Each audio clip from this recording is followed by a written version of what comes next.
여러분 이제 TV나 미디어에서 심심치 않게 큰 교회, 주로 이제 대형 교회죠. 교회에서 일어나고 있는 안타까운 소식들 혹은 벌어진 안타까운 소식들을 우리는 자주 접하게 됩니다. 그것이 이제는 뭐 새삼스러울 것도 없고 새로울 것이 없는 지경까지 이르게 된 것이 너무나 안타깝습니다. 그런 때에 우리가 어떻게 하다가 교회가 이 지경까지 왔는가라고 생각하게 되고, 또 지금 우리 자신들을 돌아보면서 특별히 그들과 별반 다를 게 없다는 사실을, 정도의 차이는 있겠지만 우리가 안타까워하고 참으로 하나님 앞에 송구스럽게 생각하고 있습니다. 이런 가운데서 우리가 어떻게 해야 정말 하나님의 자녀다운 삶을 살 수 있을까? 아니면 교회다운 교회로 우리가 날마다 하나님 앞에 나갈 수 있을까 생각하게 되는데, 그러한 예 중에 아주 좋은 교회가 오늘 우리가 읽은 데살로니가 교회입니다. 성경에서 여러 교회가 있는데 이 교회는 참으로 독특한 부분이 많이 있습니다. 그리고 이럴 때에 오히려 이 교회를 보면서, 데살로니가 교회를 보면서 우리가 복음에 더욱 치중해야 되고 집중해야겠다 생각하게 됩니다. 여러분, 어려울 때에 여러 가지 문제가 생기면 우리는 사실 어디를 중요하게 생각해야 하냐면 가장 기본적인 것부터 살펴보아야 합니다. 문제를 푸는 중에 어려운 문제들을 풀어가는 가운데 정말 짚어야 할 것은 가장 기본적인 것부터 짚어 나가야 하는 것입니다. 사실 저도 이제 여러분 아시는 대로 어려운 가운데 있다가 하나님 앞에 기도하는 중에 주님께서 처음부터 다시 시작해라, 기본부터 다시 시작해라 라는 말씀을 듣고 그렇게 하겠다라고 생각을 했습니다. 기독교에 있어서 가장 기본이 무엇이냐, 우리가 믿는 도리에서 가장 기본적이고 중요한 게 무엇이냐라고 한다면 당연히 복음입니다. 복음. 그래서 오늘은 이 데살로니가 교회를 보면서 우리가 복음에 대해서 생각해 보려고 합니다. 이 데살로니가라고 하는 지역은 마게도냐라고 하는 지역에 있습니다. 마게도냐는 지금의 그리스 북부입니다. 북부. 지금이 이제 그리스 반도로 치면, 원래는 발칸 반도라고 하는데 그냥 좁게 이제 그리스 반도라고 한다면 북부는 마게도냐고 밑쪽이 아가야라고 하는 지역입니다. 성경에서 그렇게 부르고 있습니다. 그래서 이 같은 이제 북쪽이고 남쪽인데 북쪽에 있는 지역입니다. 원래 바울이 아시아에서 복음을 전하려고 2차 전도 여행 때입니다. 아시아 북부에서 소아시아입니다. 이때는 소아시아, 이제 터키 지역이죠. 지금 터키 지역에서 복음을 전하려고 했는데 자꾸 성령께서 막으시는 거예요. 그래서 어떻게 해야 되나라고 하고 있는데 꿈속에서 마게도냐 사람이 나타나서 건너와서 우리를 도우라라고 하는 꿈을 꾸게 됩니다. 그래서 하나님께서 저 마게도냐로 가라고 하시는 모양이다 하고 마게도냐로 건너게 됩니다. 마게도냐로 건너가면 이제 거기서부터 유럽입니다. 유럽. 그래서 유럽으로 복음이 전해지는 계기가 된 것이 바울이 아시아를 아니고 마게도냐로 건너가서부터입니다. 그때 여러 도시들을 이제 전도하고 다녔는데 그중 한 도시가 이 데살로니가 도시였습니다. 여기서 바울은 세 일해 동안 복음을 전합니다. 세 일해라고 하는 새 안식일 동안 전하는데 결국은 3주죠. 안식일이 3번이니까.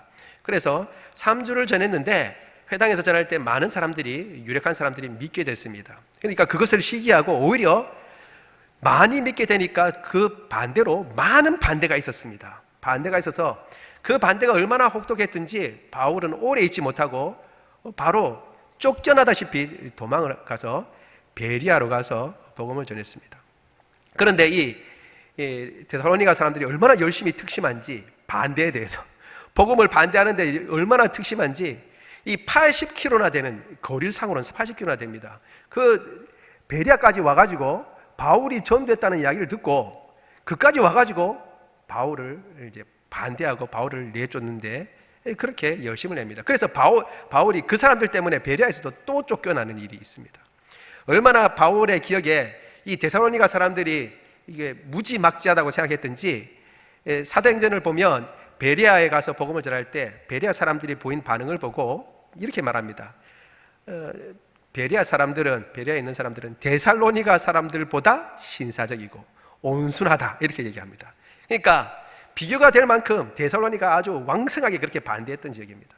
그런데 그럼에도 불구하고 생명의 씨앗이 뿌려지면, 복음이 뿌려지면 교회가 생기는 줄 믿습니다. 여러분, 바위 가운데 도저히 나무나 식물이 생길 수 없을 것 같은데 거기에 씨앗이 떨어지면, 그리고 조건이 맞으면 거기 바위 틈에서도 나무가 자라는 것입니다. 마찬가지로 그 척박한 이 데살로니가 땅에 하나님의 복음이 떨어지고 거기에서 교회가 생겼습니다. 그런데 놀랍게도 그 교회를 생각하면 바울은 너무 감사한 거예요. 그 교회를 생각할 때마다 감사하고 기도 때마다 하나님 앞에 기도하고 또 너희를 생각한다라고 오늘 본문에 이야기하고 있습니다. 복음의 역사가 왕성한 교회였습니다. 얼만큼 왕성한지 바울은 오늘 본문에서 모든 믿는 사람들에게 반드시 있어야 할 세 가지가 다 있다 그랬습니다. 여러분, 믿음, 소망, 사랑은 고린도전서에 보면, 사랑장 여러분 아시죠? 13장에 보면 항상 있어야 된다라고 얘기하고 있습니다. 이것은 항상 있을 것인데 그 중에 제일은 사랑이다라고 얘기했지만, 믿음, 소망, 사랑은 항상 있다라고 말했는데, 이 데살로니가 교회가 믿음의 역사와 사랑의 수고와 소망의 인내가 있는 그런 놀라운 교회였습니다. 얼마 있지도 못했는데, 핍박이 그렇게 심한 곳에서도 이런 놀라운 역사가 있다는 것은 참으로 놀라운 것입니다. 하나씩 살펴보도록 하겠습니다. 믿음의 역사가 뭐냐? 여러분, 믿음의 역사라고 하면, 이 역사라고 하는 것은 히스토리를 이야기하는 것이 아닙니다. 이건 일을 이야기합니다. 일. 믿음의 일들, 그 다음에 믿음의 행사들이 일어났다라는 것입니다.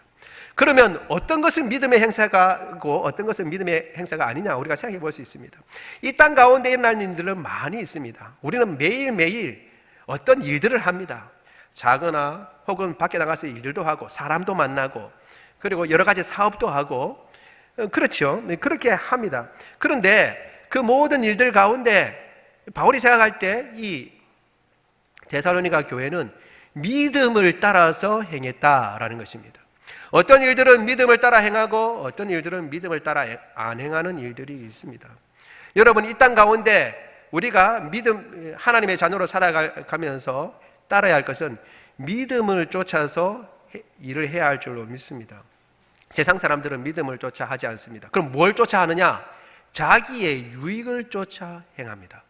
이런저런 이유를 달지만 자기의 유익을 쫓아서 일을 행합니다. 그런데 바울은 이 데살로니가 교회는 믿음을 쫓아 행했다는 것입니다. 세상을 쫓지 않았다는 것입니다. 사람들이 가는 그 길을 가지 않았다는 겁니다. 다른 길 갔다는 겁니다. 다른 길. 믿음을 쫓아 행했다는 것은 많은 일들 가운데 다른 독특한 길을 갔는데 믿음을 쫓아 일을 행했다는 것입니다. 제가 한번 예를 들어 보겠습니다. 제가 아는 어떤 교회입니다. 실제로 일어난 일인데, 그 교회는 이제 개척을 하고 이제 예배당을 구하고 있습니다. 그래, 예배 처소를 구하고 있는데 어떤 곳 한 군데가 딱 났어요. 꼭 거기에 가야 되겠어요. 다른 데는 또 없어요. 왜냐하면 교회를 하겠다라고 하면 잘 안 빌려줍니다. 임대를 안 해줘요. 그래서 거기는 괜찮다 그래서 이제 다 이야기가 끝나고 막상 이제 계약을 하러 딱 갔습니다. 그런데 그 주인이 이렇게 얘기하는 거예요. 다운 계약서를 쓰자라고 얘기하는 것입니다. 여러분, 다운 계약서가 뭔지 아시죠?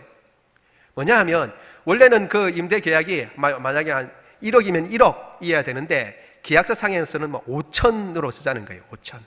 왜 그렇게 쓸까요? 그러면 세금을 감면받거든요. 세금을 낮출 수 있거든요. 그러니까 주인이 세금 많이 내기 싫다는 거예요. 그리고 하는 말이, 이건 관행이라고 하는 거예요. 관행. 주변 모든 사람들이 다 그렇게 한다는 거예요. 여러분 어떻게 아시겠어요? 그 교회 목사님과 교회 지도자들은 생각을 하다가 이렇게 결정을 내렸습니다. 저희는 교회인데 그렇게 할 수 없습니다. 그것은 거짓을 행하니까 정상 계약을 맺고 싶은데, 그러면 손해보는 금액이 얼마입니까? 도대체 얼마를 더 내야 하는 겁니까? 정상적으로 했을 때보다 그 얼마다 얘기해 준 거예요. 그러니까 교회가 그러면 금액을 더 내겠습니다. 그러니까 더 내고 계약을 할 테니까 속이지 말고 있는 그대로 계약을 하십시다. 그렇게 계약을 했습니다. 여러분, 그 주인의 아들은 검사입니다. 검사. 지금은 변호사가 된 걸로 알고 있는데, 그리고 또 한 아들은 유명한 사람입니다. 유명한 사람. 그런데도 그게 비일비재하는 거예요. 그거 상관없는 거예요. 아들이 검사든 변호사든 상관이 없습니다. 왜? 다른 사람들이 다 그렇게 하니까. 저는 이 교회가 한 일이 뭐 반드시 옳다든가 꼭 이렇게 해야 된다는 것 말씀드리려고 하는 것이 아니라, 제가 말씀드리는 건 뭐냐면, 적어도 세상의 기류를 쫓아 살아가기를 거부했다는 것입니다. 믿음을 쫓아 행한다는 것은 세상을 쫓아 살지 않는다는 것을 얘기하는 것입니다. 믿음의 역사는 바로 그와 같은 것입니다. 좀 손해보고 좀 어려움이 있어도 그 길을 택하는 것입니다. 여러분, 그렇게 택할 줄 아는 우리 장로 호산나교회가 되고 저와 여러분 되기를 원합니다. 두 번째로는 사랑의 수고입니다. 이 사랑이라고 하는 것은 아가페 사랑을 이야기합니다. 아가페는 하나님께서 죄인인 우리를 사랑하셨을 때의 사랑입니다. 그래서 흔히 말하기를 임에도 불구하고 사랑이다 라고 얘기합니다. 때문에 사랑이 아니라, 저 사람 참 사랑할 만하네. 우리가 보통 결혼할 때 그러잖아요. 남자들은 아유, 저 자매는 이쁘다 라든가, 아니면 마음이 착하다든가, 뭔가 이유가 있잖아요. 그렇죠? 그런데 그거 상관없이 죄인임에도 불구하고 사랑하시는 사랑이 바로 아가페입니다. 아가페. 임에도 불구하고. 이거 지금 여기에 사랑의 수고라고 하는 것은 그 아가페를 그대로 쓰고 있습니다. 그리고 그 아가페로 말미암아 수고한다 그랬습니다. 여기서 수고한다는 것은, 여러분, 우리가 그냥 좀 힘들고 어렵다라고 생각하기 쉬운데, 사실은 아주 힘들어서 녹초가 되는 일을 쓸 때 쓰는 말입니다. 그러니까 이 해석을 하면 어땠냐면, 이 데살로니가 교회는 하나님으로부터 무한한 사랑을 받았어요. 나는 죄인인데 도저히 용서받을 수 없는데 하나님이 나를 그저 사랑해 주셨다라는 것을 분명하고 확실하게 깨달은 겁니다. 그러자 그것을 한 것으로 인해서 뭘로 나타나냐 하면, 수고로운 일을 마다하지 않는 것으로, 힘들고 어려운 일을 마다하지 않는 것으로 나타났다는 것입니다. 요즘과 같은 현대에는 복잡한 것 참 싫어해요. 저도 사실 목사지만 복잡한 거는 되도록이면 피하려고 합니다. 제 습성이 그렇더라고요. 보니까 좀 복잡하면 아이고 좀 쉬운 길로 가려고 그렇게 생각합니다. 여러분, 그런데 데살로니가 교회는 그 사랑 때문에 주님께서 나를 사랑해 주신 그 사랑을 생각하면서 수고를 마다하지 않은 거예요. 힘들고 어려운 일을 하더라도 하겠다는 것입니다. 특별히 공동체 내에서 여러 가지 부딪히고 힘든 일이 얼마나 많겠습니까? 여러분, 교회라고 우리가 모이지만 얼마나 여러 가지 일들이 많이 있습니다. 그때는 우리가 누군가는 더 수고해야 할 일도 있고 누군가는 더 어려운 일을 맡아야 할 때가 있습니다. 마다하지 않는 것입니다. 나아가서 주변의 사람들에게도 그런 일들에 대해서 하나님의 사랑을 증거하기 위해서 마다하지 않는 것입니다. 요즘에는 그것을 다 편하게 가려고 하는 것입니다. 그때에 데살로니가 교회는 그렇게 하지 않은 것입니다. 로마 황제의 고백이 있습니다. 이제 제가 얼핏 지나가서 황제 이름을 잊어버렸는데요. 기독교 박해가 아주 심할 때였습니다. 그 황제가 이렇게 얘기를 하고 있습니다. 자기 이제 로마 시민들한테, 지금 기독교인들은 소수고 로마 시민들한테 얘기를 하는 겁니다. 우리가 지금 박해하고 있는 저 기독교인들, 사실 우리가 박해하지만 대단한 것 같다.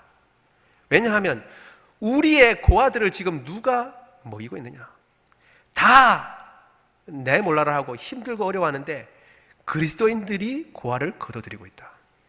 우리의 과부들, 그리고 궁핍한 사람들을 우리의 로마 시민이라고 자긍하는 우리는 내버리고 내몰라라 하고 있는데 그리스도인들은 거둬들이고 보살피고 있다. 그들이 우리를 부끄럽게 하고 있지 않은가라고 탄식하는 그런 글이 아직도 남아 있습니다. 기록에. 그 당시에, 그러니까 데살로니가 교회뿐만 아니라 그리스도인들은 사랑의 수고를 아끼지 않았다는 것입니다. 우리 삶 가운데 사랑의 수고가 항상 넘치기를 원합니다. 세 번째로는 소망의 인내입니다. 이 소망은 예수 그리스도로 말미암는 소망이라고 그랬습니다. 여러분, 그냥 막연히 바라는 게 아닙니다. 요렇게 됐으면 좋겠다, 희망사항을 얘기하는 것이 아니라 이 소망은 예수님 때문에 확실한 것입니다. 예수님은 우리를 위하여 십자가에 달려 죽으시고 부활하심으로 말미암아 우리는 이미 구원 얻은 줄 믿습니다. 예수님을 믿는 사람은 이미 구원을 얻은 것입니다. 그리고 예수님은 다시 오실 때, 마지막 날에 다시 오셔서 우리의 구원을 온전히 이루어 주실 줄로 믿습니다. 이게 소망인 것입니다. 이거는 확실한 일입니다. 우리의 소망은 확실한 일에 붙잡혀 있는 것입니다. 막연하게 됐으면 좋겠다, 예수님이 낮에 오셔서 구원하셨으면 좋겠다, 이런 소망이 아닙니다. 분명하고 확실한 것을 붙잡고 있습니다. 그런데 그러한 소망을 붙잡고 있을 때 일어난 일이 뭐냐? 인내입니다. 인내. 여러분 생각해 보십시오. 요즘과 같은 불의한 세상 가운데서 얼마나 선의가 왜곡되는지 모르겠습니다. 나는 저 사람을 위해서 참 애쓰고 노력하고 도와줬는데 배반하는 거예요. 나 몰라라 하는 거예요. 나 몰라라 하는 거예요. 얼마나 많은지 모르겠습니다. 오히려 오해를 당합니다. 선의가 왜곡되고 오히려 참으로 불의가 득세합니다. 여러분, 이럴 때에 마지막 날에 심판이 있다, 모든 것을 오셔서 예수님이 바르게 해주신다라는 것을 가지고 있는 것은 놀라운 힘을 가지고 있는 것입니다. 따라서 지금 내가 불의를 당하고 힘들고 어려운 가운데, 역경과 환난 가운데 있어도 이것 잡아주시고 내 원통함이 드러나고 사실관계가 명명백백하게, 지금은 저 사람이 여러 사람들의 눈을 속여서 옳은 것처럼 보이지만 결국은 참된 일, 바른 일이 드러날 것이라는 확신 가운데 있으면 지금 당하는 어려움을 이겨낼 수 있는 것입니다. 그때 인내입니다. 인내. 이 인내는 따라서 예수님께서 분명하고 확실하게 바로잡는다라고 하는 그런 소망이 없으면 인내할 수 없습니다. 내 때에 결과를 봐야 되는 거예요. 내가 옳다는 것이 증명돼야 되는 것입니다. 그렇지 않으면 나는 살아갈 수가 없습니다. 그러나 그날의 마지막 날에 반드시 옳고 그름이 분명하고 확실하게 사실관계가 드러날 것이라는 것을 아는 것, 내가 구원을 받고 내가 옳다는 것이 증명된다는 것을 아는 사람은 인내할 수 있는 것입니다. 여러분은 우리가 당하는 여러 어려움 가운데 우리를 낭만케 하고 실망케 하는 일들이 많지만, 여러분 그날에 주님께서 오셔서 바로잡으실 줄 믿습니다. 그리고 우리의 구원은 확실한 구원인 줄 믿습니다. 이겨내시길 바랍니다. 그 예수님을 바라보고 이겨내는 저와 여러분 되기를 원합니다. 이렇게 놀라운 일들이 일어났습니다. 그러면 우리는 생각할 때, 야, 정말 데살로니가 교회가 이런 일들이 일어났었구나 라고 생각하고, 이렇게 일어나려고 한다면 데살로니가 교회 사람들이 얼마나 대단한가, 우리는 이렇게 생각하기 쉽습니다. 그리고 또 한편으로는, 역으로는 우리 자신을 보면서 우리는 실망하게 되죠. 여러분, 믿음의 역사와 사랑의 수고와 소망의 인내가 우리 삶 가운데 얼마나 많이 있습니까? 이렇게 물으면 우리는 사실 정직하게 얘기하면 참 절망할 수밖에 없습니다. 저만 절망인가요? 여러분 가운데는 더 풍성히 열매를 맺으시는 분이 계실지 모르지만 사실은 우리가 잘 생각해야 합니다. 예수님께서 우리를 구원해 주셨지만 우리의 구원은 예수님이 재림하실 때 완성되는 줄 믿습니다. 그 말은 우리의 구원은 아직 완성되지 않았다는 거예요. 그 말은 우리가 아직도 연약한 가운데 있고 우리가 다짐을 해보고 결심을 해보지만 그 다짐과 결심에 합당한 열매를 잘 맺지 못하는 것이 우리의 실상입니다. 그러면 데살로니가 교회는 어떻게 해서 이런 열매를 맺었는가? 그것은 바로 복음 때문입니다. 여러분, 왜 나도 복음을 믿죠? 왜 저들이 믿는 복음하고 내가 믿는 복음은 틀린가요? 예, 조금 다를 수 있습니다.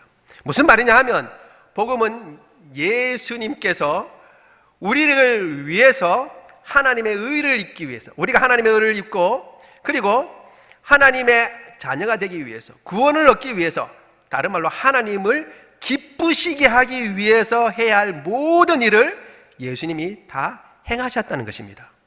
복음은 복된 소식입니다. 그렇지요? 그 말은 복된 소식이고 기쁜 소식입니다. 그것은 해야 할 일의 목록을 내주는 게 아닙니다. 너는 구원받으려면 앞으로 이렇게 해라, 그게 복음이 아닙니다. 그건 복음이 아니에요. 여러분, 우리가 종종 예수님 믿고 구원받는다라고 이야기해놓고 구원받은 사람이니까 이제는 내가 열심히 살아야 한다 그러면서 초점을 다시 나에게로 집중하는 겁니다. 이게 문제인 것입니다. 종종 가운데 우리가 성경을 읽으면서 자꾸 우리는 안 그래야지 하면서 초점을 내한테 두는 것입니다. 그러니까 어떻게 해요? 아까 말씀드린 대로 우리는 아직 부족하고 연약합니다. 다 이루지 못하니까 스스로 어떻게 해요? 쪼그라들게 되죠. 혹은 이런 시각을 가지게 되면 혹 내가 뭔가 한계 있다 그러면 어떻게 돼요? 교만하게 됩니다. 교만하게 되고 다른 사람들을 어떻게 해요? 그렇게 하지 못하는 사람들을 저 사람 저렇게도 못하나 라고 판단하게 되는 것입니다. 여러분, 이것은 주님께서 원하시는 게 아닙니다. 우리가 해야 할 것은 그 기쁨의 근원, 행위, 이런 놀라운 역사의 근원을 내 자신에게 보는 것에서 찾는 것이 아니라 바로 복음에서 찾아야 하는 것입니다. 이미 예수님께서 이루어 놓으셨습니다. 여러분, 우리가 하나님을 기쁘시게 할 모든 것들을 이미 예수님께서는 다 이루어 놓으셨습니다. 여러분, 그걸 믿으시기 바랍니다. 그 말은 뭐냐 하면 내가 뭔가를 더해서 하나님을 더 기쁘시게 할 것이 있다는 거예요, 없다는 거예요? 없다는 거예요. 아직까지 남은 게 있는데 내가 그걸 더해서 하나님을 그래야 하나님이 더 기뻐하신다. 그게 아니에요. 예수님께서 십자가에 달려 죽으시고 부활하심으로 하나님을 기쁘시게 할 것은 이미 충분하고 완성되게 다 예수님이 해놓으셨습니다. 예수님 안에서 하나님은 우리를 보실 때에 충분히 기뻐하시고 연약하지만 그분은 우리를 사랑하십니다. 그 사랑에서 끊을 것 아무것도 없고 그 은혜에서 벗어날 것 아무것도 없습니다. 내가 좀 못한다고 하더라도 여러분, 깍두기를 아시죠? 깍두기. 이 깍두기 아닙니다, 여러분. 이 깍두기 말고 이제 예전에 이렇게 편 갈라서 이렇게 뭔가를 할 때 깍두기라는 게 있어요. 여러분 혹시 아시는지 모르겠는데 뭐냐면 되게 이제 편이 안 맞을 때, 이를테면 4명 해야 되는데 9명이 있을 때는 한 명이 이제 깍두기가 되는 거죠. 그렇기도 하지만 그 깍두기가 되는 사람들은 되게 어떻게 해요? 제일 이제 실력이 떨어지는 사람이 주로 깍두기가 됩니다. 어떻게 깍두기가 되냐 그러면 실력이 제일 좋은 사람하고 같이 붙어서 그래서 이제 팔려나가는 거죠. 팔려나갑니다. 그런데 이 깍두기가 그래서 좀 힘들긴 하지만 깍두기가 사실 어렸을 때 깍두기는 신나요. 왜 신나냐면 항상 제일 잘하는 사람하고 같은 편입니다. 왜? 자기는 그 사람하고 같은 편이 되게 돼 있으니까. 그래서 되게 보면 그 사람이 깍두기가 하는 것이 늘 어떻게 해요? 승리하게 되어 있는 것입니다. 제일 잘하는 사람이 가 있으니까. 축구에 깍두기가 되면 축구 제일 잘하는 사람하고 같이 한 대 물려서 한 사람 취급받는 겁니다. 여러분, 영원한 깍두기입니다. 우리는 제일 모든 일에 승리하시는 분은 예수님입니다. 그러니까 우리는 더 할 것 없어요. 깍두기가 어떻게 해요? 한 발 차가지고 패스를 잘하면 대단히 잘한 겁니다. 그러나 그거 못해도 잘한 거예요. 깍두기로 있는 것으로 만족인 겁니다. 우리가 종종 이걸 잘못 생각하면 우리가 구원받고 난 뒤에 뭔가를 더해서 이를테면 전도를 더하거나 성경을 많이 읽거나 교회를 세우거나 헌금을 많이 해서 주님을 기쁘시게 해야겠다라고 얘기합니다. 여러분, 그렇지 않습니다. 헌금을 못 내도 주님은 우리를 여전히 사랑하십니다. 우리를 그저 받으신다고요. 예수님 안에서 우리를 이미 기쁘게 받으셨어요. 우리는 그 사랑 안에서 뭔가 모르고 마냥 이긴 팀의 즐거운 깍두기 모양으로 하나님께서 주신 것을 기뻐하고 그 가운데서 우리가 행할 바를 행하면 되는 것입니다. 여러분, 그것이 바로 복음입니다. 복음은 우리가 해야 할 일을 예수님이 이미 다 행하셨다, 이루어 놓으셨다는 것입니다. 이 데살로니가 교회에 그러한 복음에 대한 확신이 있었던 것입니다. 그래서 오늘 우리가 읽은 본문에 보면 5절에 이는 우리 복음이 너희에게 말로만 너희에게 이르지 않았다라고 분명히 이야기를 해주고 있습니다. 여러분, 복음이 이는이라고 말하는 것은 그 이유입니다. 왜 이 데살로니가 교회에 믿음의 역사와 사랑의 수고와 소망의 인내가 일어나게 됐는가? 그 이유는 복음 때문이다 라고 지금 바울이 얘기하고 있는 것입니다. 이제 데살로니가 교회의 특질, 그 사람들이 뭔가 다른 사람들보다 더 믿음이 좋아서 뭔가 특별하거나 뭔가 다른 재주가 있어서 그런 것이 아니라 복음 때문이라는 것입니다. 그래서 바울은 그것을 분명하게 하기 위해서 너희들에게 복음을 전할 때에 나는 부족한 가운데 정했다. 혹은 내가 어떤 식으로 복음을 전했는지 너희가 잘 알고 있다라고 이야기를 해주고 있습니다.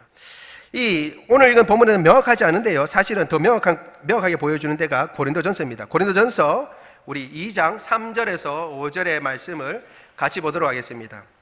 고린도전서 2장 3절에서 5절 같이 읽습니다. 시작.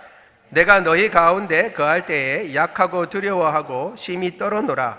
내 말과 내 전도함이 설득력 있는 지혜의 말로 하지 아니하고 다만 성령의 나타남과 능력하여 너희 믿음이 사람의 지혜에 있지 아니하고 다만 하나님의 능력에 있게 하려 하였노라. 아멘. 바울은 이 데살로니가뿐만 아니라 고린도라고 하는 지역에 가서도 자신은 약했다고 그래요. 우리는 오늘 본문에 보면 이 복음의 능력이 나타났는데 능력과 성령과 큰 확신으로 됐다라고 되어 있습니다. 5절에 보면. 그렇기 때문에 우리가 이런 것이 복음을 전하는 바울에게 있는 특성인 것 양 우리가 생각하기 쉬운데 그게 아니고 복음 자체가 가지고 있는 특성입니다. 오히려 바울은 그 특성을 가리울까 싶어서 조심했다고 얘기합니다. 그래서 지혜에 권하는 말로 하지 않았다고 그래요.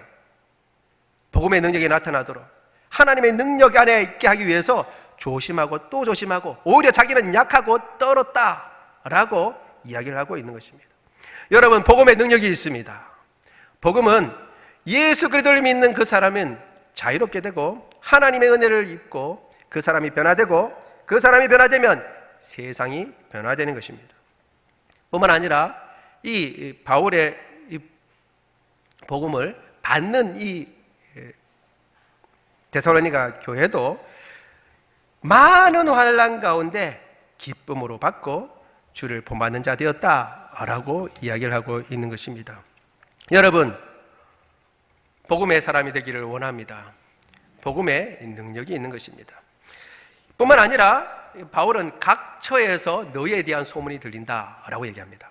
처음에는 바울이 너희를 생각할 때마다 나는 이 세 가지 생각한다. 믿음, 소망, 사랑이라고 얘기했고 지금은 너희에 대한 소문이 들린다. 각 처에서 이라고 얘기하고 있습니다. 온 흩어진 데에서 다 들린다는 거예요. 그 내용이 세 가지를 이야기하고 있습니다. 하나는, 첫 번째는 뭘 얘기하냐면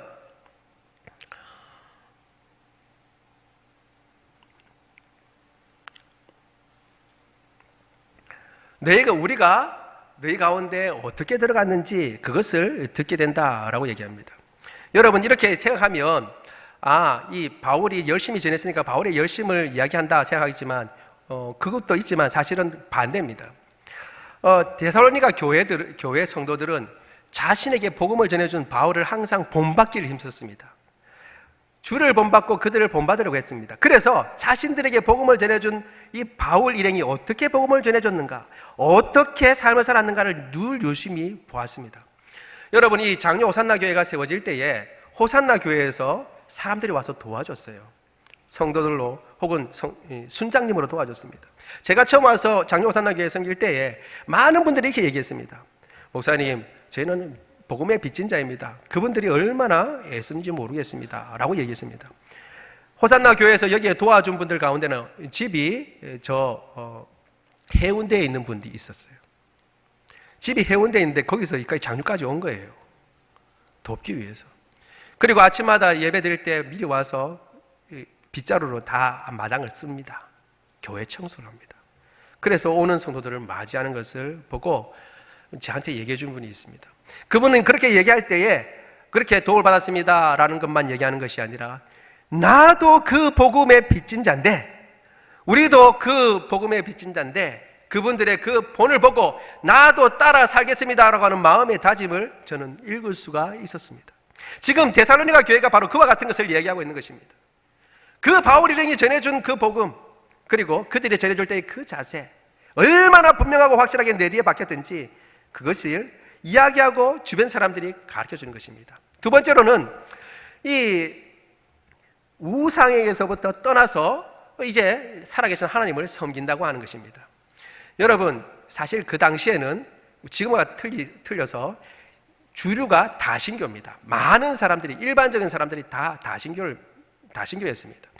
해는 해에 대한 신이 있고 다른 달에 대한 신이 있습니다. 하늘을 주관하는 신이 있고 땅을 주관하는 신이 있고 바다를 주관하는 신이 있습니다. 다 모든 사람들이 주로 그렇게 생각했어요. 그런데다가 신은 하나밖에 없다라고 생각하는 것은 이상한 거였습니다. 다른 말로 하면 주류에서 비주류로 내려가는 겁니다. 일반 사람들에서 소수로 내몰리는 것입니다. 그것을 감당한 것입니다. 뿐만 아니라 우상을 섬겼던 사람들입니다. 그러니까 귀하게 섬기고 그 다음에 여태까지 귀하게 그들을 따랐습니다. 그런데 복음을 듣고 하나님을 섬기겠다고 작정했을 때는 어떻게 해요? 그 우상을 다 어떻게 했다고요? 버려버린 것입니다. 내가 하나님을 알기 전에, 예수님 믿기 전에는 이것이 가장 중요하다 생각하고 그것을 붙잡고 살아왔었는데, 예수님 믿고 보니까, 복음을 듣고 보니까 하나님 경배하는 것이 더 중요하구나 라고 생각하고 그것을 제껴버린 것입니다. 그 복음 안에 자기의 정체성을 가진 것입니다. 여러분, 이 복음의 정체성을 갖는 것은 참으로 중요합니다.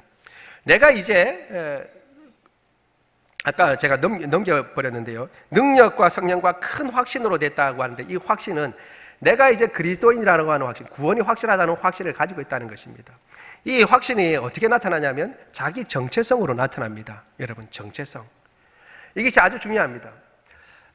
그런데 이 정체성을 딴 데서 찾는 사람들이 종종 있습니다. 여러분, 특히 전문가 직종에서 그렇습니다. 뉴욕에서 이렇게 시무하시는 목사님이 한번 그런 얘기를 하신 적이 있어요. 미국 사람들은, 특별히 전문가 직종에 있는 사람들은 자기가 가진 직업에 대한 프라이드가 아주 강하다고 그래요. 그게 있어가지고 묘비명에 이렇게 쓰인답니다. 아무개는 사람으로 태어나서 변호사로 죽다. 아무개는 사람으로 태어나서 의사로 죽다. 전문가 직종, 그런 걸로. 그러니까 자기를 기억할 때 누구로 기억해달라는 거예요? 변호사로 기억해달라는 거예요. 자기를 기억할 때 앞으로 사람들이 뭐로 기억해달라는 거예요? 의사로 기억해달라는 거죠. 그러니까 전문가 자기 기적에 대한 그게 아주 자긍심이 센데, 거기에서 이제 목회를 하는 목사님입니다. 한 번은 웬 여자가 자기는 예수님 안 믿는데 이 교회 다니겠다고 한대요.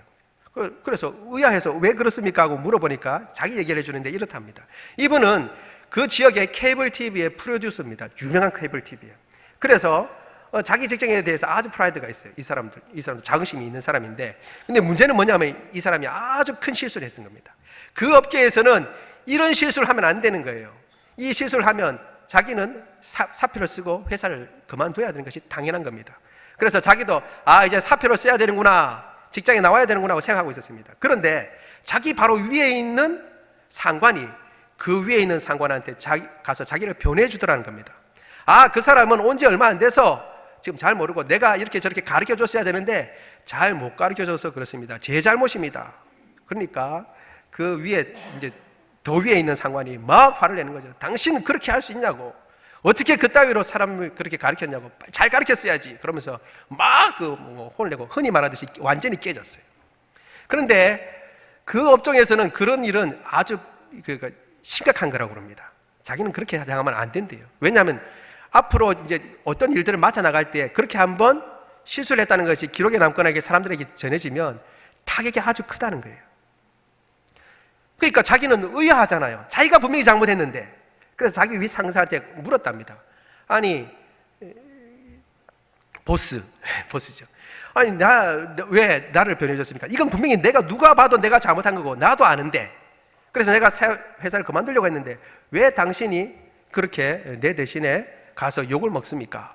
내가 지금까지 봐온 내 상관들은 전부 다 혹 내가 잘한 게 있으면 다 자기가 잘했다고 오히려 그렇게 이야기하고, 혹은 자기가 잘못한 게 있어도 그걸 어떻게 해요?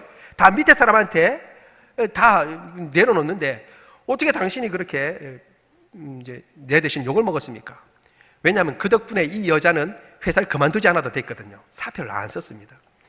근데 이 양반은, 자기 상관은 괜찮다고, 그럴 수 있지 뭐, 그러면서 자꾸 넘어가더라는 겁니다. 그런데 이 사람은 도저히 그런 일을 겪어본 적이 못해서 계속 물었습니다. 그러니까 한 번은 이제 상관이 얘기해 줍니다. 네가 하도 이야기하니까 내가 얘기해 줄게. 나는 그리스도인이다 라고 얘기를 했답니다. 나는 네보다 더 큰 실수를 하고 죄를 짓고 용서받지 못할 사람이었는데 예수님은 내 때문에 모욕을 당하고 그 다음에 침뱉음을 당하고 나가서 십자가에 달려 죽으셨다. 그래서 내가 하나님의 자녀가 되었다. 그분이 내게 한 일에 비하면 내가 너에게 한 것은 아무것도 아니다. 이렇게 이야기를 했습니다. 여러분, 만약에 내가 프로듀서라고 하는 것에 그 직장에 정체성을 가지고 있다면 그 프로듀서라고 하는 경력에 금이 가거나 흠집이 생기는 일을 극도로 제한할 것입니다. 그런 일이 일어나지 않도록 노력할 것입니다. 그런데 이 사람의 이 위에 있는 보스의 정체성은 어디에 있었냐면 자기가 그리스도인의 정체성이 있었던 거예요. 내가 어떤 일을 당하는가, 그리스도인으로서 내가 합당한 일을 했냐 안 했냐가 더 중요한 것입니다. 여러분, 우리는 예수 그리스도를 믿는 사람입니다.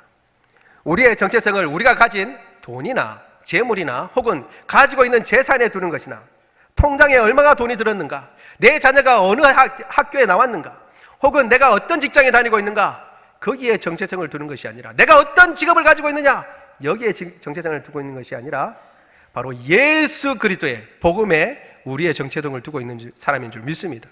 우리는 그리스도인입니다. 이런 정체성을 가지고 살아가야 하는 것입니다. 여기에 대한 소문이 들려온 것입니다. 여러분 생각해 보세요. 이렇게 소문이 들려오는데 이 모든 소문들은 사실 데살로니가 교회가 가르쳐준 게 아닙니다. 데살로니가 교회는 그렇게 살아갔는데 주변 사람들이 듣고 바울에게 알려준 겁니다. 그렇지요? 각처에 너희 소문이 내한테 들린다고 얘기하고 있어요. 근데 그 가운데 마지막 세 번째는 뭐냐 하면 너희가 예수 그리스도를 기다린다는 것입니다. 사실 세 번째는 복음입니다. 말 그대로 복음이에요. 죽었다가 살아나신 예수님을 너희가 재림 때까지 기다린다라고 하는 소식을 내가 듣는다라고 얘기해 준 겁니다. 이건 사실 놀라운 겁니다. 여러분 생각해 보세요.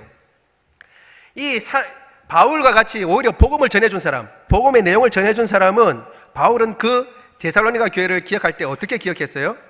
이런 내용을 기억한 게 아니라 그들은 믿음의 역사, 사랑의 수고, 그리고 소망의 인내를 기억했습니다. 그런데 이들의 이렇게 살아가는데 그 모습을 보고 주변 사람들은 뭘 기억했어요? 그들은 복음을 전해준 사람들을 그대로 쫓아서 순종하구나. 그들은 우상 버리고 하나님만 믿구나. 그들은 예수님 기다리는 사람들이구나. 그렇게 기억한 것입니다. 이것은 같이 가는 것입니다. 복음과 복음에 합당한 생활은 같이 가는 것입니다. 여러분, 내가 예수님 때문에 사랑을 베풀고 용서하고 인내하고 그렇게 하면 그 사람들은 아이고 저 사람 착한 사람이다 라고만 기억할 줄 알았는데 그게 아니라 그 사람들은 뭘 기억하는 거예요? 저 사람 바로 예수님 믿는 사람이구나. 저 사람 우상 버리고 하나님을 쫓는 사람이구나. 하나님 경배하는 사람이구나. 하나님의 이름을 높이게 되는 것을 바울이 듣고 있는 것입니다. 여러분, 우리가 원하는 것이 바로 이와 같은 삶인 줄 믿습니다. 어떻게 해서 이와 같은 삶이 가능합니까? 복음을 쫓아 살아가기 때문에 그렇습니다. 소망을 나에게 둔 것이 아니라 복음에 두었기 때문에 가능한 것입니다. 여러분, 내 힘과 내 능력으로 이렇게 할 수 없어요. 다시 말씀드립니다. 죽었다 깨어나도 우리는 우리의 가진 힘과 능력으로 해보려고 하면 고갈이 됩니다.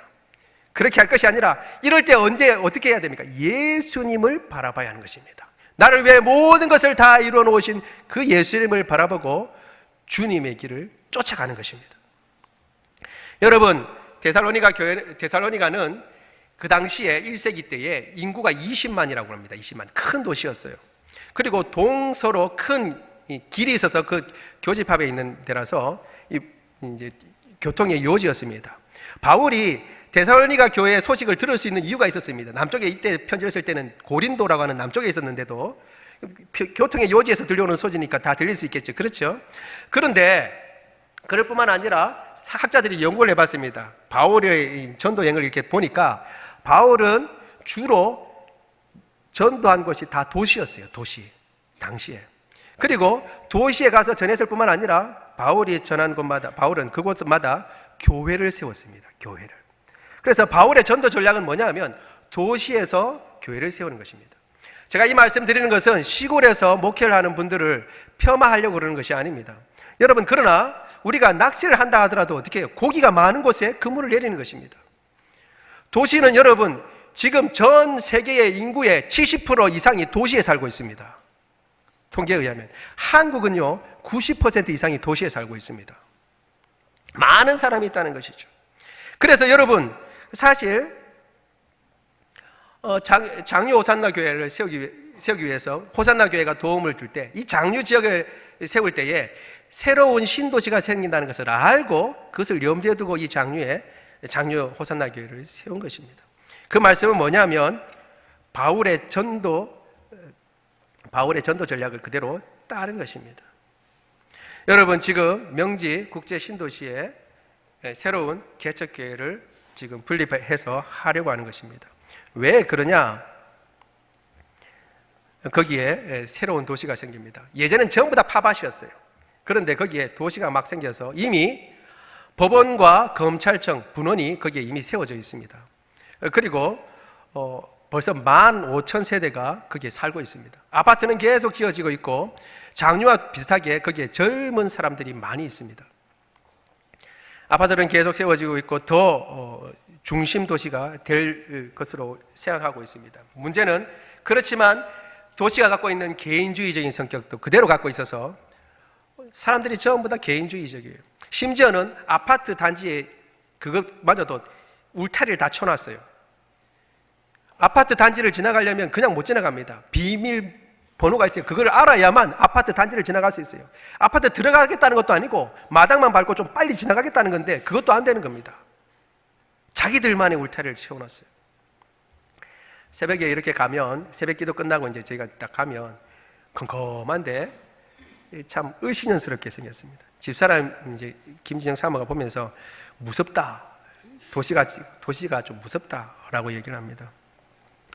여러분, 그러나 그럼에도 불구하고 그곳은 데살로니가를 사랑하셔서 복음을 전해주시고 이 장유의 복음을 사랑하셔서 복음을 전해주신 주님께서 그것도 사랑하시는 곳인 줄 믿습니다.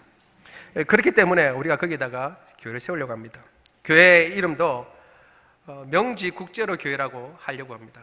여러분 왜냐하면 거기 주소가 여러분 요즘 주소가 도로명으로 되어 있어요. 명지국제 1로, 명지국제 2로 이렇게 주소가 나갑니다. 여러분 이것은 교회 역사상은 가장 일반적인 형태입니다. 지역명을 쫓아서 이름을 짓는 것입니다. 짓고 보니까 좋은 것 같아요. 명지에 있지만 국제로. 그죠? 저기 수영로 이런 거 따라간 거 아닙니다. 지명을 쫓아서 그렇게 한 것입니다. 여러분 위에서 기도해 주시기 바랍니다. 동일한 목회 철학을 가지고 합니다. 하나님 사랑하고 이웃 사랑의 목회 철학을 같이 갑니다. 이건 예수님의 명령이고 변할 수 없는 것입니다. 하나님을 참으로 사랑하여 하나님 앞에 참된 예배자로 서고 하나님만 경배하고 또 믿는 이웃인 성도들을 양육하고 훈련하고 믿지 않는 이웃인 저 세상을 향하여 전도하고 보살피고 돌보는 것을 같이 하려고 하는 것입니다. 여러분 이것은 사람의 힘과 능력으로 되지 않습니다. 이미 본대로 여러분들 저를 아시는 대로 저는 능력이 없습니다. 그러나 그럼에도 불구하고 제가 하겠다고 하고 그리고 장유호산나교회가 지금 세우고자 하는 것은 복음의 능력을 믿기 때문입니다. 나는 힘이 없고 연약하지만 복음은 강력합니다. 우리가 복음의 능력을 가리지만 않는다면 그 복음은 역사하실 것입니다. 오직 살아계시고 우리를 여전히 사랑하시고 바라보시는 그분을 믿고 의지할 때에 주님의 복음이 역사를 이루실 줄로 믿습니다. 여러분 그것을 위해서 기도해 주시길 바랍니다. 뿐만 아니라 이 장유에서도 이 장유를 어떻게 여러분 변화시킬 수 있겠습니까? 우리의 힘과 능력으로 안 됩니다. 복음을 의지하고 그 복음을 끝까지 붙잡고 낙망하거나 절망하지 아니하고 그 주님을 바라보는 저와 여러분 되기를 원합니다.